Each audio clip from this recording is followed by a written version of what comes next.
Good morning, everybody. Welcome to PWR today for April 27th, 2020. It is a beautiful Monday morning here in Minnesota. I hope you all had a great weekend. It was sunny here. I hope yours was as well. It was a nice welcome addition to this quarantine life we've all been living. Today, on today's show, I will get into today's hot topics from over the weekend with the man they call Meathead. We will also touch on the PWR Draft that is coming up shortly. He gives a little bit of an insight in how he, I guess, won a championship. I put that in quotation marks because you'll see. I guess the rumor is that Meathead really didn't win a championship, or maybe he bought a championship. I'm not quite sure, but he'll clarify that. We talk about Triple H's 25th anniversary review. We talk about SmackDown in detail. We talk about The Rock on his comments on Dark Side of the Ring about an episode that's airing this Tuesday. We also preview Money in the Bank. We talk about WrestleMania and this whole festival feel they have going on for it. But first, before we get into today's hot news, and I'm joined by the man they call Meathead. Again, my name is Andrew Vidal, and thank you for joining us. But our partner on PWR today and on PWR Primetime, Fight, the global digital platform for combat sports and special events, announced today, in conjunction with Anamorphic Media and Thrill Out Entertainment, their joint plans for a one-night-only streaming movie premiere of Cage Fighter: Worlds Collide to audiences worldwide on Saturday, May 16th, 2020. Watching the world of combat sports through the lens of a filmmaker is thrilling, adding layers of drama, cinematography, sound, and character studies. It adds up to an experience that goes beyond what reality can offer. Cage Fighter stars AEW's own Jon Moxley and Contenders MMA Alex Monagatti, and it showcases a fight between a pro wrestling champion and an MMA champion inside a fabled cage of legends. The movie also features some of the all-time greats in both professional wrestling and mixed martial arts. Chuck Liddell, Luke Rockhold, and Jay Christian Riso will have a part to play in this thrilling film. Again, that's May 16, 2020, Cage Fighter: Worlds Collide. We are now joined by the man they call Meathead. Meathead, good morning. How are you? Good morning. Hey, spring is in the air. Can you smell it? It feels good. Good morning to all. Yes, a beautiful Monday morning here in Minnesota. As I take it, it's a beautiful Monday morning in Wisconsin. We have Monday Night Raw live tonight, which should be a good one. They just Friday did their quarterly earnings, which we will go over. But Meathead, the first topic I want to touch on with you is let's talk about Friday Night SmackDown. It was Triple H's 25th anniversary.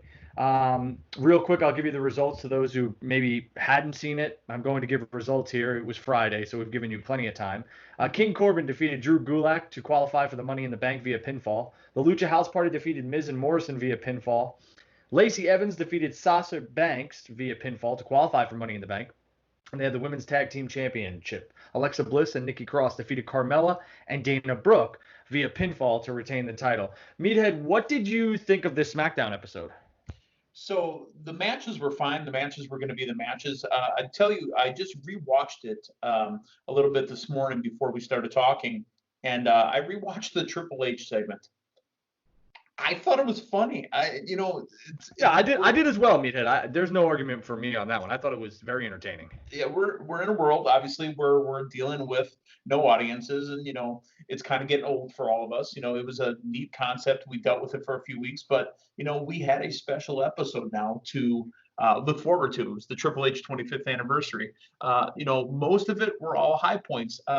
I don't know what Sean's using to dye his beard. It looked a little off on the high definition cameras. That would have worked better in the standard definition days. But Vinnie Mac coming out at the end. I don't know if he's dyeing anything because he does have a lot of gray in that beard. Thankfully, he's not trying to make it black. Right. So maybe that was the the auto tan or the self tan because it was pretty orange in the middle. You know what I mean? So that's fine, whatever. I mean, everybody does what they do. I enjoyed the FaceTime calls from Nate and from Santa Claus. Road Dogg and and his wife, Stephanie McMahon. And Stephanie as well. I thought that was entertaining. Vince coming out and literally shutting the lights off on the entire thing. I was entertained. And you know what? That was something that I didn't know I wanted, and it was fun.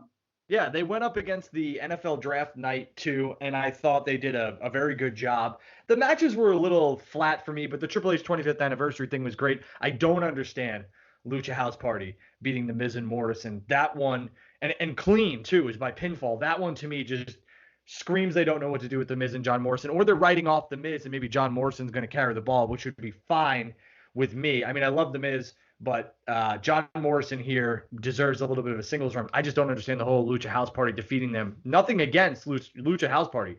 Super talented. But Miz and Morrison were your tag team champions for a while. And I know they just lost the titles, but I don't understand this booking. Meathead, what say you? The Morrison Miz team doesn't have the same feel that it did the last time they did this. I don't know if it was 8 years ago, whenever it was. It just doesn't work for me. Yes, they were the champions. Yes, they came in. Morrison really does need to work as a singles wrestler. And I don't know what Miz has got going on. Maybe it's a third baby. Maybe it's Mr. and Miz or whatever that show is called on USA. Maybe Marine 17, the fake Marine, as the Unforgotten Sons called him. But yeah, let Morrison go solo. I think there's a lot of work to be done there. Yeah, I would agree. I think John Morrison deserves a singles run, maybe at the Intercontinental or United States Championship. It'll be interesting depending on which brand he stays on. There's a little hint there. There might be a WWE draft coming, and PWR has a draft, which we will get into in a little bit. King Corbin defeated Drew Gulak. Gulak was starting to get a little bit of a push. I mean, when this match happened and it was a Money in the Bank qualifier, I did not think that King Corbin was going to lose. They put a lot of stock in King Corbin. I wouldn't be surprised if he walks out of the whole thing with Money in the Bank, which we will get to later on in the show as well. And then Lacey Evans defeated Sasha Banks to qualify for the Money in the Bank. When Sasha's best friend is holding the championship, I guess this basically, if it's me, Meathead and I will get your thoughts. If it's me, I would have had Sasha win this match. I love Lacey, but I would have had Sasha win this match, and I would have had Sasha win the Money in the Bank entirely, and then had her call out Bayley for SummerSlam. Give the time and date and the place, just like I think CM Punk did, just like I think Rob Van Dam did, just like I think John Cena did with the Money in the Bank briefcase, and they could build towards it. What say you, Meathead, on this one? Yeah, it's very interesting. Obviously, the build towards Bayley being the longest reigning champ, and I can't remember how long, but Bayley this long run as champ, and back to SmackDown at the end of the night, I feel bad for Bayley because even Vince dumped on her. He said, "Well, it wasn't Bayley's fault, but remember that Bayley into your life? Crickets. Bayley seems to have gotten a bad hand on this one. She's out there working, she's out there wrestling. This is heel Bayley now for the last year or so, and there's more that could have been done. Obviously, the story is Bayley and Sasha friendship. Sasha sticking by her through thick and thin now as a heel. Tamina came out and popped her as well. So you never know. A match was announced for Money in the Bank, which we'll get into between Bayley and Tamina. They kind of just put that one together. Yeah. But I will get into the ratings too. The ratings this week for SmackDown were 2 million. Basically, they were just over 2 million. That is down from last week's 2.187 and down from April 10th's 2.3 million, and even further down from April 3rd, March 27th, and March 20th when they were at 2.3 to 2.5. So SmackDown has seen a dip in the ratings just like everything else. I don't necessarily think that it was anything that they could have done here to capture a bigger audience with Triple H's 25th anniversary. They really ran up against the NFL draft, which was a monster. And like you said at the beginning of the review here, I think the Triple H 25th anniversary thing was entertaining. An appearance by Vince, I think, popped a lot of people. And, what else could they have done? I said on Friday's show with David Hero, I would have loved to see Triple H in a match, even if it was against like Dolph Ziggler. I would have loved to have seen it. They didn't do it. But again, we both thought the show was good. Let's jump into Money in the Bank. Let's preview this for a little bit. You have the women's side of the Money in the Bank is Asuka, Shayna Baszler, Nia Jax, Dana Brooke, Lacey Evans, and either Mandy Rose or Carmella. First off, who do you think is going to qualify? Mandy Rose or Carmella? And then who do you think is going to win? Carmella. She is a former two-time Money in the Bank winner, but the first and second title reigns are really one reign because it was James Ellsworth that helped her with that. I really want to see Carmella win again. And to be honest, not win again, excuse me, win to get in. To be honest, I think it may be about time for Dana Brooke. Dana Brooke has been told that she's going to get there. She stuck it out. She got sick. It might be Dana Brooke time. Yeah, I can't hate on Dana Brooke. Carmella did win the Money in the Bank in 2017. I think Mandy Rose is probably going to qualify for this. I wouldn't hate Carmella winning and then becoming a two-time Money in the Bank winner, but I can't see Carmella beating Mandy Rose with the push that they've given all of those, Sure. Ladies. This one screams Shayna Baszler to me. We're going to have more weeks to to, debunk this and depict this and everything else. But I think this one screams Shayna Baszler. I think she's going to put on a dominating performance. But let's keep with a little bit of the money in the bank here. Bayley versus Tamina, which you touched on, which was kind of hot-shotted here, just put together. And I can't see Bayley losing. Do you? No, this is just a placeholder.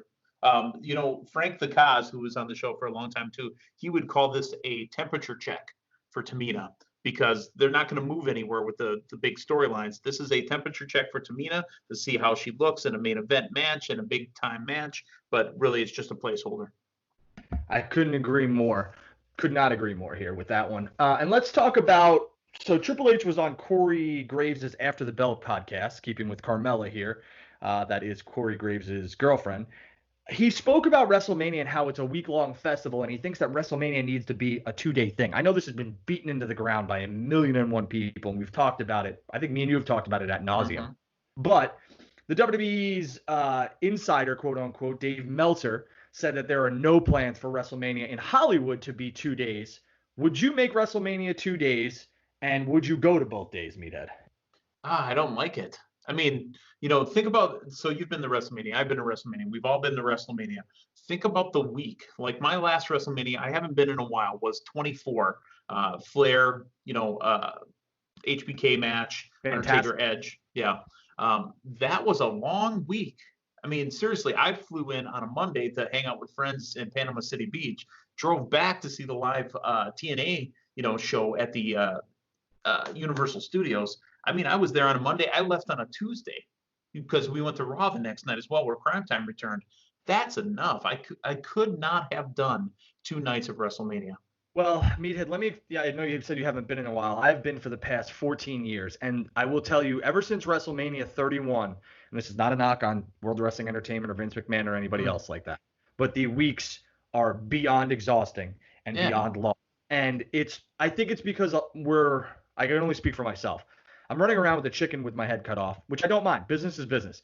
But as soon as I land Wednesday, I get into the hotel, I check in, jump into my suit. I have obligations to meet. And then Thursday, Friday, Saturday, Sunday, Monday, we're at events, whether it be a WWE produced event, and then I have to go to an after party. And trust me, I'm not complaining. But what I'm saying is, people think it's a great weekend. It's awesome to see everybody. And I sorely missed it this year. But the physical and emotional drain you have after a WrestleMania is real. And if nobody has gone, you should experience it once. I'm with you. I don't like the 2-day WrestleMania feel unless it's going back to arenas, because then it would be something special. If you're going to have 2 days at a stadium, I get what they're trying to do. They want the matches to mean more. So you're highlighting, your main eventing day 1, and then the other person main events day 2. I get it, because 8 hours is exhausting too. I don't think you said 24. I think 24 was like 3 hours and like 20 minutes, the WrestleMania from bell to bell. So you haven't been to one of these new ones, and trust me, when you're sitting there for 8 hours, and you watch it, isn't it exhausting watching 8 hours? It's exhausting. And, I'm talking about 24. So 24 was, I think, it was just Damian and I at 24. And I love Damian like a brother, but by Tuesday morning, all right, we'll see you later. Yeah, I'll see you later. I'm grading. That's the same thing that happens with all of my close friends too. When we're all there, we're all like, all right, brother, I'll see you in a month. Bye. Yeah. So because that Tuesday morning, getting on that, that not red eye, it was 6 a.m. But that Tuesday morning, I was ready to go home. But I mean, that Sunday, because Rev Theory performed, in the grass off to the side of the Camping World Stadium or whatever. So, I mean, we were at the show literally at like noon watching everything going on. So, I mean, by the end of the day, I'm good. Yeah, I think we all are. There's no doubt about that. And now they've made it. Thursday's the Hall of Fame. Friday is SmackDown. Saturday's NXT. Sunday's WrestleMania. Monday is Raw. All just World Wrestling Entertainment stuff. There is other things going on besides WWE that I would like to see. God, how about, WrestleCon and Ring of Honor and Joey Janela? I mean, it's insane the amount of stuff. You could literally land and you could not sleep from sunup until sundown, from Wednesday until Monday when you leave, and you forgot about shenanigans. I mean, shenanigans is absolutely. Yeah. Yeah, I mean, it's a lot of fun, but a lot of lack of sleep. So I always enjoy WrestleMania weekend. But we have confirmed there is a PWR draft. It is happening. Meathead, myself, Damian, and David, and I think there might be some others. I'm not quite sure on their availability or if they've been contacted to partake. But Meathead, You've won this, correct? I have won this. However, I've won the draft, but I pulled a $1 million man on that draft. I did not participate in it. I just won it. Okay, so you're gonna have to explain that one. Go back in the annals, folks. Go back and look at your YouTube or your PWR360.com. There is an episode of the draft. Dave and Damian are, just having a really neck and neck race. I came in, I gave Cal like $20, and I won the draft. Huh? I like it. You bought the championship exactly like the championship. There you But go. I mean, the iteration of the draft that we have nowadays, which is phenomenal, by the way, is not the draft that we started with. It used to be that Damian and myself drafted back and forth with Frank DeCaz being the host, and there were shenanigans involved, of course. We'll say I've won some of those too, but those are not officially on the book. That's before modern day baseball, I guess. That's before modern day draft rules were in place. So really, the synopsis of it is that we're all going to draft. We're all going to have professional wrestlers from whichever. There are points for being on pay-per-view, apparently, and there are points for winning championships. And, we're going to break it down more next week, but definitely stay with us. This has become, Drew, some of our most viewed videos. The draft is one of our favorites to do, and it's our one of the favorites for the people to watch. Yeah, I'm excited. I don't do anything at all to lose, whether it be Monopoly, whether it be tic-tac-toe, and now this. I love fantasy sports. I love fantasy football. I am coming to try and win this PWR championship, and it should be fun. I'm excited. I need to know more of the rules because I haven't been briefed, and I think that's probably on purpose because David knows how much I get into fantasy football, so he might be trying to keep me at bay here. But I figured I could maybe get some info from you because you're a past champion, but that story's that's very interesting. You bought the championship. I bought the championship. Trust me, it was one of the very few times Dave has swore on air because I bought it from Dave apparently. And I came in, the music, everything. I mean, it was a great day. It was glorious. Well, you guys know every Monday we do Primetime Live, and by we, I mean PWR 360. We do Primetime Live on Fight TV and all of our socials. Facebook and Instagram is PWR 360 now. Twitter is at PWR 360, and our website is www.pwr360.com. I have been recently joined, and the rest of the crew has been joined by Jason Solomon. Jason's mother, Michelle, wrote a book. The book is called The Adventure of Hardy the Horse, and I recently purchased this for my children, and we read it, and my kids absolutely love it. Hardy is a horse with poor eyesight that spends his days on the farm. He knows he's not supposed to leave without Farmer Joe, but when a neighbor leaves the front gate open, Hardy's curiosity gets the better of him. His happy adventure soon takes a terrible turn, and he wonders how he'll ever get back to the farm. Follow Hardy as he encounters friends old and new on his quest to return to Farmer Joe's. So Jason and his brother Jonathan had this book published. It says, "To our mother, Michelle, a promise made is a promise kept. You always inspired us to be the best we could be. May your story bring smiles to others as it did to us. Love now and always, Jason and Jonathan." Listen, if you could support anybody, support Jason Solomon here and his mom's book. It's for a great cause. I can't say enough about the book. The book is fantastic, and it's a good story. I'm all about those heartwarming stories, and this is one of them. If you follow Jason, if you follow us, you can find this book on Amazon, I believe. Otherwise, you can contact him directly on Twitter or other social media platforms. But again, the book is called Adventure of Hardy the Horse. My kids love it. And I paid for this. I didn't get this for free. This is not an ad that he's paying for either. He doesn't even know I'm doing this, but he will soon. And again, happy to do it for him. The book is fantastic. And these are things that make what's going on in this world seem pretty much minuscule at best. Support people when you can. Support good people. Go buy The Adventure of Hardy the Horse. All right, guys. Thank you very much for joining us today on PWR Today. I am Andrew Baydal. You can follow me at Ticket Drew. The man they call Meathead gave you his Twitter. One more time. Go ahead, give it to the folks. WCW Meathead. We've enjoyed coming with you today along this early morning, whether you're in the car, whether you're, I don't know if people are flying yet, but if you're on the plane listening to us, or whether you're just at home waking up, we sorely appreciate it, and we look forward to talking with you tomorrow morning as myself and Meathead come back at it again with a Monday Night Raw review. So enjoy the rest of your day, and Meathead, you have anything to tell the folks? Make sure you're washing your hands. Yes. Stay clean, stay safe, and hold your loved ones tight. Hopefully we get out of this one soon. Meathead, I will see you and talk with you tomorrow. We'll see you guys.